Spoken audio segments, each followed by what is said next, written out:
ಪ್ರಿಯದ ನನ್ನ ಸಹೋದರ ಸಹೋದರಿಯರೇ, ನಿಮ್ಮೆಲ್ಲರಿಗೂ ನಮ್ಮ ರಕ್ಷಕನಾದ ಯೇಸು ಕ್ರಿಸ್ತನ ಹೆಸರಿನಲ್ಲಿ ವಂದನೆ ಹಾಗೂ ಈ ದಿನದ ವಾಕ್ಯ ಧ್ಯಾನಕ್ಕಾಗಿ ಸ್ವಾಗತ. ಕರ್ತನಲ್ಲಿ ಪ್ರಿಯರೇ, ಇನ್ನೂ ನನಗೆ ಹುಷಾರಾಗಬೇಕು. ವಾಯ್ಸಲ್ಲಿ ಇನ್ನೂ ನನಗೆ ಸ್ಟ್ರೆಂತ್ ಇಲ್ಲ. ಹಾಗಾಗಿ ವಾಯ್ಸ್ ಅಕಸ್ಮಾತ್ ಕರೆಕ್ಟಾಗಿ ಬರ್ತಿಲ್ಲ ಅಂದರೆ ದಯವಿಟ್ಟು ಅಡ್ಜಸ್ಟ್ ಮಾಡ್ಕೊಳ್ಳಿ.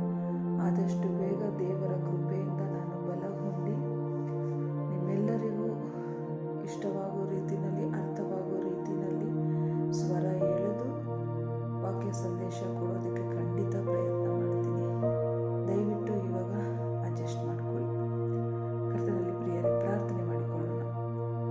ಪರಿಶುದ್ಧನಾದ ಪರಲೋಕದ ತಂದೆಯೇ, ಸರ್ವ ಸೃಷ್ಟಿಕರ್ತನೆ, ನಿಮ್ಮ ಪರಿಶುದ್ಧ ನಾಮಕ್ಕೆ ಸ್ತೋತ್ರವಾಗಲಿ. ಅಪ್ಪ, ಈ ದಿನದ ವಾಕ್ಯ ಭಾಗದೊಂದಿಗೆ ನಮ್ಮನ್ನು ನಡೆಸುತ್ತಿರುವುದಕ್ಕಾಗಿ ಸ್ತೋತ್ರ. ಕೇಳುವಂತಹ ವಾಕ್ಯಗಳು ನಮ್ಮೆಲ್ಲರ ಆತ್ಮೀಯ ಲಾಭಕ್ಕಾಗಿ ಉಪಯೋಗವಾಗುವಂತೆ ಯೇಸುವಿನ ಹೆಸರಿನಲ್ಲಿ ನಮ್ಮನ್ನು ಆಶೀರ್ವದಿಸಿ ಕೈ ಹಿಡಿದು ನಡೆಸಬೇಕಾಗಿ ಬೇಡಿ ಹೊಂದಿದ್ದೇವೆ ನಮ್ಮ ತಂದೆಯೇ, ಆಮೆನ್. ಕರ್ತನಲ್ಲಿ ಪ್ರಿಯರೇ, ಇಂದಿನ ವಾಕ್ಯ ಸಂದೇಶ ಕಿವಿಯುಳ್ಳವನು ಕೇಳಲಿ. ಕರ್ತನಲ್ಲಿ ಪ್ರಿಯರೇ, ಈ ವಾಕ್ಯವನ್ನು ನಾವು ಸುವಾರ್ತೆ ಭಾಗಗಳಲ್ಲಿ ಮತ್ತು ಪ್ರಕಟಣೆ ಗ್ರಂಥದಲ್ಲಿಯೂ ಸಹ ಕಾಣಬಹುದು. ಈ ಮಾತನ್ನು ಯೇಸು ಸ್ವಾಮಿ ಹೇಳಿರುವುದಾಗಿದೆ. ಪ್ರಕಟಣೆ ಗ್ರಂಥದಲ್ಲಿ 7 ಸಭೆಗಳಿಗೆ ಬರೆಸಿರುವಂತಹ ಆ ಒಂದು ಪತ್ರಗಳಿಗೆ ಯೇಸು ಸ್ವಾಮಿ, ಆ ಪತ್ರಗಳಲ್ಲಿ ಯೇಸು ಸ್ವಾಮಿ ಈ ಒಂದು ಮಾತನ್ನು ಹೇಳಿದ್ದಾರೆ.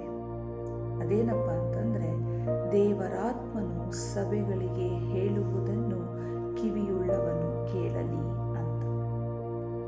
ಪ್ರಿಯರೇ, ಗಮನಿಸಿ, ಆ 7 ಸಭೆಗಳಿಗೆ ಯೇಸು ಸ್ವಾಮಿ ಹೇಳಬೇಕಾದ್ರೆ ಪದೇ ಪದೇ ಪದೇ ಪದೇ ಆ ಒಂದು ವಾಕ್ಯವನ್ನ ಹೇಳಿದ್ದಾರೆ. ಅಂತ್ಯದಲ್ಲಿ ದೇವರಾತ್ಮನು ಸಭೆಗಳಿಗೆ ಹೇಳುವುದನ್ನು ಕಿವಿಯುಳ್ಳವನು ಕೇಳಲಿ, ಕಿವಿಯುಳ್ಳವನು ಕೇಳಲಿ ಅಂತ. ಮತ್ತೆ ಈ ಒಂದು ಮಾತು ನಮಗೆ ಸುವಾರ್ತೆ ಭಾಗಗಳಲ್ಲಿಯೂ ಸಹ ಸಿಗುತ್ತದೆ. ಪ್ರಿಯರೇ, ಗಮನಿಸಿ, ಕಿವಿಯುಳ್ಳವನು ಕೇಳಲಿ ಅಂದರೆ ಅದರ ಅರ್ಥ ಏನಾಗಿರಬಹುದು? ಅಥವಾ ಅಲ್ಲಿರುವಂತಹ ಜನಗಳು ಅಥವಾ ಕೇಳ್ತಾ ಇರುವಂತಹ ಜನಗಳಲ್ಲಿ ಕಿವುಡರು ಇದ್ರ ಅಥವಾ ಇರಲಿಲ್ವಾ? ಈ ರೀತಿಯಾದಂಥ ಆಲೋಚನೆಗಳನ್ನು ನಾವು ಮಾಡುವಾಗ ಈ ವಾಕ್ಯಗಳಲ್ಲಿ ನಮಗೆ ಮಹತ್ತಾದ ಗೂಢಾರ್ಥ ಒಂದು ಸಿಕ್ಕುತ್ತೆ. ಕಿವಿಯುಳ್ಳವನು ಕೇಳಲಿ ಅಂದರೆ ಅಲ್ಲಿರುವಂಥವರು ಅಥವಾ ವಾಕ್ಯ ಕೇಳ್ತಾ ಇರುವಂಥವರು ಕಿವುಡರು ಅಂತ ಅರ್ಥ ಅಲ್ಲ. ಎಲ್ಲರಿಗೂ ಕಿವಿ ಇತ್ತು, ಆದಾಗ್ಯೂ ಕೇಳುವ ಮನಸ್ಸು ಅನ್ನುವಂಥ ಅರ್ಥ, ಕೇಳುವ ಮನಸ್ಸು ಅನ್ನೋ ಒಂದು ಅರ್ಥ ಈ ಒಂದು ವಾಕ್ಯದ್ದಾಗಿರುತ್ತೆ. ಉದಾಹರಣೆಗೆ, ಈಗ ಹಳೆ ಒಡಂಬಡಿಕೆಗಳಲ್ಲಿ ಅನೇಕರನ್ನ ನಾವು ನೋಡ್ಬೋದು. ದೇವರು ಕರೆದಾಗ ದೇವರ ಸ್ವರಕ್ಕೆ ಅವರು ಕಿವಿಗೊಟ್ಟು ಈಗೋ ಇದ್ದೇನೆ ಅಂದರು ಅಲ್ವಾ? ದೇವರು ಎಲ್ಲರನ್ನೂ ಕರೀಲಿಲ್ಲ, ಆದರೆ ಯಾರ್ಯಾರನ್ನ ಕರೆದ್ರು ಅವರು ಪ್ರಾರಂಭದಲ್ಲಿ ಭಯಪಟ್ಟಾದ್ರು, ಆನಂತರದಲ್ಲಿ ಕರ್ತನೇ ಈಗೋ ಇದ್ದೇನೆ ಅಂತ ದೇವರೊಟ್ಟಿಗೆ ಮಾತನಾಡಿದ್ರು. ಅಂದರೆ ದೇವರ ಸ್ವರಕ್ಕೆ ಕಿವಿಗೊಡುವ ಮನಸ್ಸು ಇರಬೇಕು, ಆತನ ಮೇಲೆ ಭಯ ಭಕ್ತಿ ಇರಬೇಕು, ಆತನನ್ನು ಆತುಕೊಂಡವರಾಗಿರಬೇಕು ಎನ್ನುವಂಥ ಅರ್ಥ ಇದಾಗಿದೆ. ನೋಡ್ರಿ, ಕೀರ್ತನೆಗಳು 40ನೇ ಅಧ್ಯಾಯ 6ನೇ ವಚನದಲ್ಲಿ ಈ ರೀತಿಯಾಗಿ ಬರೆಯಲ್ಪಟ್ಟಿದೆ: ಯಜ್ಞ ನೈವೇದ್ಯಗಳು ನಿನಗೆ ಇಷ್ಟವಲ್ಲ, ಸರ್ವಾಂಗ ಹೋಮಗಳನ್ನಾಗಲಿ ದೋಷ ಪರಿಹಾರಕ ಯಜ್ಞಗಳನ್ನಾಗಲಿ ನೀನು ಅಪೇಕ್ಷಿಸಲಿಲ್ಲ, ಆದರೆ ಶ್ರವಣ ಶಕ್ತಿಯನ್ನು ನನಗೆ ಅನುಗ್ರಹಿಸಿದಿ. ಅಂದರೆ ಕೇಳು, ಅಂದರೆ ಶ್ರವಣ ಶಕ್ತಿಯನ್ನು ಅಂದರೆ ಇದರ ಅರ್ಥ ಕೇಳುವ ಮನಸ್ಸನ್ನು ನನಗೆ ಅನುಗ್ರಹಿಸಿದ್ದಿ ಅಂತ.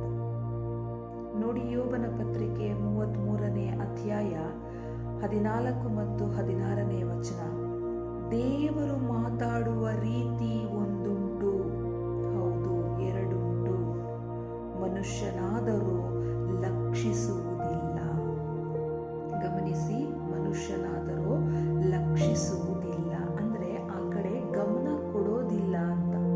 ದೇವರು ನಮ್ಮೆಲ್ಲರನ್ನು, ಆತನ ಮಕ್ಕಳಾಗಿರುವ ನಮ್ಮೆಲ್ಲರನ್ನು ದೇವರು ಕರೀತಾನೆ ಇರ್ತಾರೆ. ಆತನ ಪ್ರೀತಿ ಅಂತದ್ದು, ಆತನ ಕನಿಕರ ಉಳ್ಳಂತಹ ಮನಸ್ಸು ನಮ್ಮ ದೇವರಾಗಿದ್ದಾರೆ. ಆದರೆ ಆತನ ಸ್ವರಕ್ಕೆ ಕಿವಿಗೊಡದೇ ಇರುವಂತಹ ಕಾಠಿಣ್ಯವಾದ ಮನಸ್ಸನ್ನು ಹೊತ್ತುಕೊಂಡು ನಾವು ಜೀವಿಸ್ತಾ ಇದ್ದೀವಿ. ಇದು ಕಟು ಸತ್ಯ. ಕರ್ತನಲ್ಲಿ ಪ್ರಿಯರೇ, ತಂದೆಯ ಮಾತಿಗೆ ನಾವು ಕಿವಿಗೊಡುವವರಾಗಿರಬೇಕು. ಆತನ ಸ್ವರಕ್ಕೆ ಕಿವಿಗೊಡುವ ಕುರಿಗಳಾಗಿ, ಆತನ ಮಕ್ಕಳಾಗಿ ನಾವು ಬಾಳುವವರಾಗಿರಬೇಕು. ನೋಡ್ರಿ, ಇಲ್ಲಿ ಎಷ್ಟು ಚೆನ್ನಾಗಿ ಹೇಳ್ತಾ ಇದ್ದಾರೆ. ದೇವರು ಮಾತಾಡುವ ರೀತಿ ಒಂದುಂಟು, ಹೌದು ಎರಡುಂಟು. ಮನುಷ್ಯನಾದರೂ ಲಕ್ಷಿಸುವುದಿಲ್ಲ. ಯಾವ ರೀತಿ ಮಾತಾಡ್ತಾರಂತೆ? ಮನುಷ್ಯರಿಗೆ ಗಾಢ ನಿದ್ರೆಯುಂಟಾದಾಗಲೂ, ಹಾಸಿಗೆಯ ಮೇಲೆ ಜಂಪು ಹತ್ತಿದಾಗಲೂ, ಆತನು ಸ್ವಪ್ನದಲ್ಲಿ, ರಾತ್ರಿಯ ಕನಸಿನಲ್ಲಿ ಅವರ ಕಿವಿಗಳನ್ನು ತೆರೆದು ಅವರಿಗೆ ಶಿಕ್ಷಾ ವಚನವನ್ನು ಉಪದೇಶಿಸಿ ಅದಕ್ಕೆ ಮುದ್ರೆ ಹಾಕುವನು.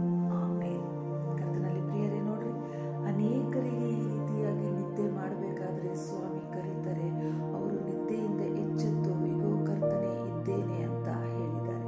ಅದೇ ಥರನೇ ಇಲ್ಲಿ ಹೇಳ್ತಾ ಇದ್ದಾರೆ, ಗಾಢ ನಿದ್ರೆ ಉಂಟಾದಾಗ ಮತ್ತೆ ಹಾಸಿಗೆಯಲ್ಲಿ ಮಂಪರಲ್ಲಿರಬೇಕಾದ್ರೆ ದೇವರು ತನ್ನ ಜನರೊಟ್ಟಿಗೆ, ತಾನು ಯಾರನ್ನ ಪ್ರೀತಿಸ್ತಾರೆ ಅವರೊಟ್ಟಿಗೆ ದೇವರು ಮಾತಾಡ್ತಾರೆ. ಆತನು ಸ್ವಪ್ನದಲ್ಲಿಯ, ರಾತ್ರಿ ಕನಸಿನಲ್ಲಿ ಅವರ ಕಿವಿಗಳನ್ನು ತೆರೆದು ಅವರಿಗೆ ಶಿಕ್ಷಾವಚನವನ್ನು ಉಪದೇಶಿಸಿ ಅದಕ್ಕೆ ಮುದ್ರೆ ಹಾಕುವನು. ಕನಸಿನಲ್ಲಿ ಅನೇಕರಿಗೆ ಕನಸುಗಳು ಬೀಳ್ತವೆ. ಅನೇಕರಿಗೆ ಕನಸುಗಳ ಮುಖಾಂತರ ಸ್ವಾಮಿ ಏನು ಹೇಳಬೇಕು ಅಂತ ಇದ್ದಾರೆ ಅದನ್ನೆಲ್ಲ ತಿಳಿಯಪಡಿಸ್ತಾರೆ. ಅದಕ್ಕೆ ಉದಾಹರಣೆಯಾಗಿ ನಾನು ಒಬ್ಬಳಿದ್ದೇನೆ. ನನಗೂ ಕನಸಿನಲ್ಲಿ ದೇವರ ಅನೇಕ ವಿಷಯಗಳನ್ನು, ಮುಂದಾಗುವಂಥ ವಿಷಯಗಳನ್ನು ತಿಳಿಸ್ಕೊಟ್ಟಿದ್ದಾರೆ. ದೇವರ ನಾಮಕ್ಕೆ ಕೋಟಿ ಕೋಟಿ ಸ್ತೋತ್ರ. ಬಟ್ ಆವಾಗ ಈ ವಾಕ್ಯಗಳ ಪರಿಚಯ ನಮ್ಗೆ ಅಷ್ಟಿರಲಿಲ್ಲ. ಬಟ್ ನಮ್ಮ ಕನಸು ಕಂಡು ಅದು ಜೀವನದಲ್ಲಿ ಅದು ನಿಜ ಆಗಿ ನಡೆದು ಈಗ ನಮಗೆ ಈ ಎಲ್ಲ ವಾಕ್ಯಗಳು ಸಿಗ್ತಾ ಹೋಗ್ತಾ ಇದ್ದಾಗ ನಮ್ಮ ದೇವರು ಜೀವಂತವಾದ ದೇವರು. ನಿಜವಾಗಿಯೂ ಆತನಿದ್ದಾನೆ. ಆತನು ನಮ್ಮನ್ನು ನೋಡ್ತಾ ಇದ್ದಾನೆ.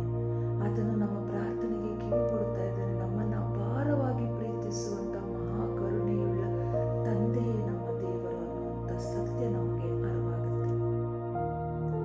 ಯೆಶಾಯನ ಪ್ರವಾದನೆ ಗ್ರಂಥ 50ನೇ ಅಧ್ಯಾಯ 5ನೇ ವಚನದಲ್ಲಿ, ಕರ್ತನಾದ ಯೆಹೋವನು ನನ್ನ ಕಿವಿಯನ್ನು ತೆರೆದಿದ್ದಾನೆ ಎಂದು ಬರೆಯಲ್ಪಟ್ಟಿದೆ. ಅಂದರೆ ಕೇಳುವಂತಹ ಮನಸ್ಸನ್ನು ನಮಗೆ ಕೊಟ್ಟಿದ್ದಾರೆ ಎನ್ನುವಂಥ ಅರ್ಥ.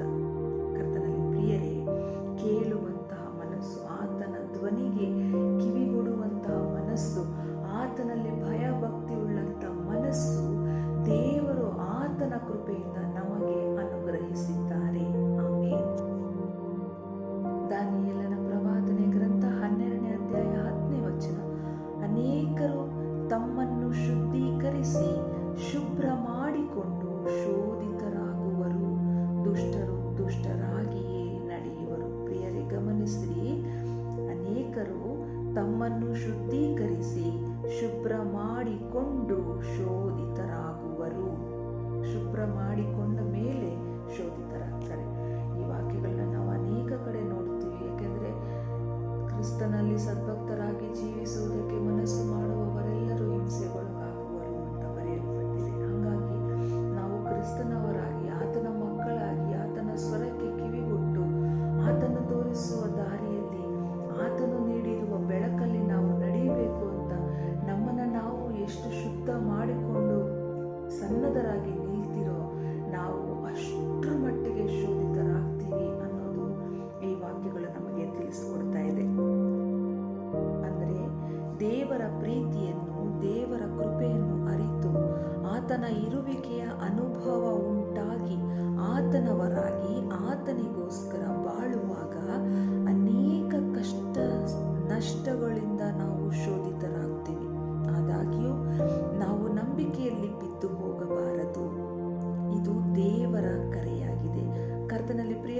ವಾಕ್ಯ ಕೇಳುತ್ತಿರುವಂತಹ ನಿಮ್ಮೆಲ್ಲರಲ್ಲಿ ಅನೇಕರು ಇವಾಗ ನಾನು ಆಗಿರ್ಬೋದು, ನಾನು ಅನೇಕ ಶೋಧನೆ ಕಷ್ಟ ನಷ್ಟಗಳ ಮಧ್ಯದಲ್ಲಿನೇ ಹಾದು ಹೋಗ್ತಾ ಇದ್ದೀನಿ. ಆದಾಗ್ಯೂ ತಂದೆಯಾದ ದೇವರು ಯಾವತ್ತೂ ನನ್ನ ಕೈ ಬಿಟ್ಟಿಲ್ಲ, ಮುಂದಕ್ಕೆ ಬಿಡುವುದೂ ಇಲ್ಲ. ಆತನು ತಾನೇ ನನ್ನನ್ನು ಕೈ ಹಿಡಿದು ನಡೆಸ್ತಾ ಇದ್ದಾರೆ. ಅದೇ ರೀತಿ ವಾಕ್ಯ ಕೇಳುತ್ತಿರುವಂಥ ನಿಮ್ಮೆಲ್ಲರನ್ನೂ ಸಹ ನಿಮ್ಮ ಜೀವಿತದಲ್ಲಿ ಅದು ಏನೇ ಕಷ್ಟ ಬಂದಾಗ್ಯೂ ನಿಮಗೆದುರಾಗಿರುವ ಕಷ್ಟಗಳಿಗಿಂತ ಎಷ್ಟೋ ಹೆಚ್ಚಾದ ಮಹಾಶಕ್ತಿಶಾಲಿಯಾದ ದೇವರು ಇಂದು ನಮ್ಮ ಜೊತೆಯಲ್ಲಿದ್ದಾರೆ. ಹಾಗಾಗಿ ಯಾವುದಕ್ಕೂ ನಾವು ಹೆದರದೆ ಆತನ ಸ್ವರಕ್ಕೆ ಕಿವಿಗೊಟ್ಟವರಾಗಿ, ಆತನ ನಮ್ಗೆ ಏನು ಹೇಳ್ತಾ ಇದ್ದಾರೆ ಅದನ್ನು ಕೇಳಿಕೊಂಡು ಆತನ ಮಕ್ಕಳಾಗಿ ಜೀವಿಸೋ ಕಡೆ ನಾವು ಗಮನ ಹರಿಸೋಣ.